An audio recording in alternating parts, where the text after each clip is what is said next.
పారిశ్రామిక రంగంలో కృషి చేస్తున్న వాళ్లకు అవార్డులు అందజేస్తున్నట్లు తెలంగాణ పారిశ్రామిక మండలుల సమాఖ్య సీనియర్ ఉపాధ్యక్షులు రవికుమార్ తెలిపారు. ఎంఎస్ఎంఈలతో పాటు కుటీర పరిశ్రమలు ప్రోత్సహించడానికి ఏటా ఈ కార్యక్రమం నిర్వహిస్తున్నట్లు ఆయన వెల్లడించారు. 21 విభాగాల్లో ఈ అవార్డులను అందించనున్నారు. జూన్లో నిర్వహించే వేడుకలో సీఎం చేతుల మీదుగా అవార్డులు అందజేయనున్నట్లు నిర్వాహకులు తెలిపారు. గత 50 ఏళ్లుగా పారిశ్రామికవేత్తలను ప్రోత్సహించడానికి ఈ అవార్డులను అందిస్తున్నారు.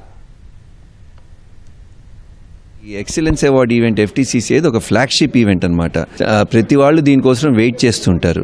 మీకు తెలిసే ఉంటుంది ఫీకీ ఎలానో సిఐ ఎలానో ఎఫ్టీసీసీ కూడా. కాకపోతే ఎఫ్టీసీసీ గొప్పతనం ఏంటంటే it is exclusively state body. So మాది ఉన్న ఎనర్జీ కానీ 100% మేమంతా దీంట్లోనే స్టేట్ని ఎలా డెవలప్ చేయాలి, ఎంఎస్ఎంఈని ఎస్ఎంఈ సెక్టర్ని ఎలా స్మాల్ స్కేల్ ఇండస్ట్రీస్ని డెవలప్ చేయాలనే దీంట్లో ప్రయత్నాలు ఉంటాం. అండ్ గవర్నమెంట్ కూడా మేము చాలా సందర్భాలుగా పాలసీ మేకింగ్లో మా కంట్రిబ్యూషన్స్ కూడా ఇస్తుంటాం.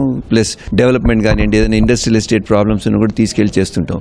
డిజిటలైజేషన్ ఈ ఏడాది ఏంటంటే పేపర్లెస్, టోటలీ మన అప్లికేషన్ అప్లోడింగ్ అవనండి, నామినేషన్ వాళ్ళు పెట్టడం అవనండి, లేకపోతే సెలక్షన్ క్రైటీరియా అవనండి, పారామీటర్స్ అండి, మెజర్స్ మెట్రిక్స్ అంతా డిజిటల్ అండి.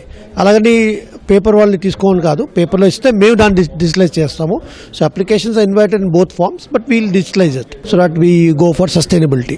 ఆథెంటిసిటీ చెక్ అయిన తర్వాత జ్యూరీ మెంబర్స్ సెలెక్ట్ చేస్తాం విన్నర్స్ అండి.